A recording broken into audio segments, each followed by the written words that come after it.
Bismillahirrahmanirrahim. Assalamualaikum warahmatullahi wabarakatuh. Innal hamdalillah nahmaduhu hamdan syakura wa nashkuruhu syukran jazila wa natubu ilallahi taubatan nasuha. Asyhadu an la ilaha illallah wahdahu la syarikalah lahul mulku wa lahul hamdu wa huwa ala kulli syai'in qadir.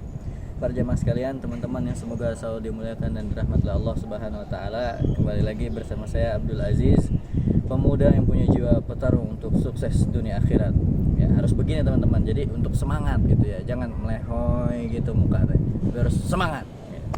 Nah teman-teman, saya sekarang alhamdulillah sedang berada di belakang saya tuh, lihat bukitnya teman-teman. Nah ini nih Gunung Kidul.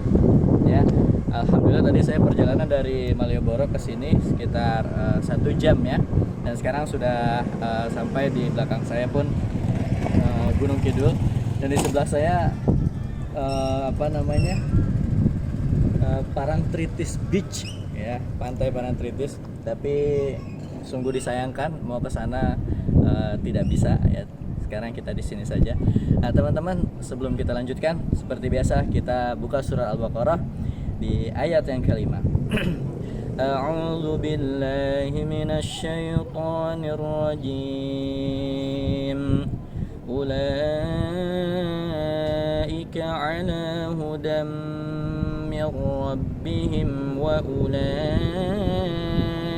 humul muflihun. Ya, dalam ayat ini Allah Subhanahu wa taala berfirman, mereka itu adalah orang-orang yang diberi petunjuk ya dari Tuhan mereka, yaitu Allah Subhanahu wa taala. Wa ulaika humul muflihun, dan mereka itu orang-orang yang beruntung, yang sukses.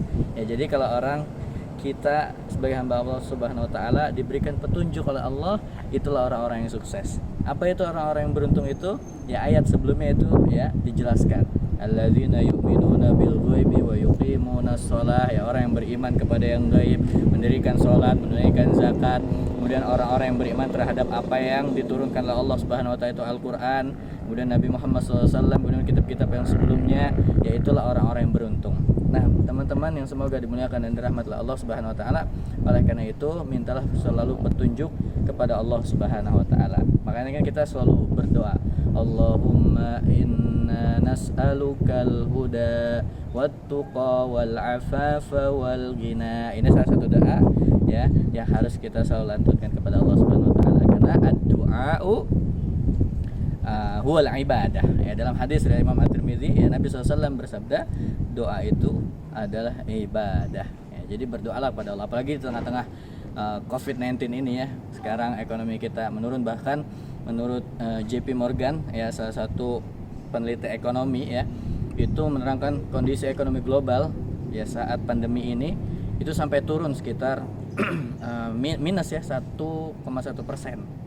Ya, apalagi Menteri Keuangan kita bahkan ya di Indonesia ini, di lokal kita nih saat ini negeri Indonesia, sekarang kan sekitar 5,8% ya pertumbuhan ekonomi, dan dipastikan ya atau diestimasikan nanti akan turun sampai ke 2%, bahkan bisa sampai minus. Oleh karena itu teman-teman yang semoga dimuliakan dirahmati Allah Subhanahu wa taala, yang mengambil artikel, yang mengutip artikel salah satu penulis, yaitu yang bernama Cyrillus ya Harinowo, yaitu yang berjudul Monetary ya di Gunung Kidul. Ini adalah pernah juga diterbitkan sama koran Sindo ya di tahun 2010, 10 tahun yang silam. Beliau itu mengatakan bahwa Gunung Kidul ini mempunyai potensi alam yang luar biasa, sebagaimana Nusa Dua Bali atau Lombok Selatan. Nah, oleh karena itu ini sebagai mantra ya kepada industri-industri pariwisata. Bahkan Kementerian dari Pariwisata kita pun menerangkan bahwa di tahun 2019 itu ditargetkan WINUS itu wisatawan Nusantara ya, dan wisatawan mancanegara, WINUS dan WIMAN itu menargetkan sekitar 20 juta wisatawan yang akan berkunjung.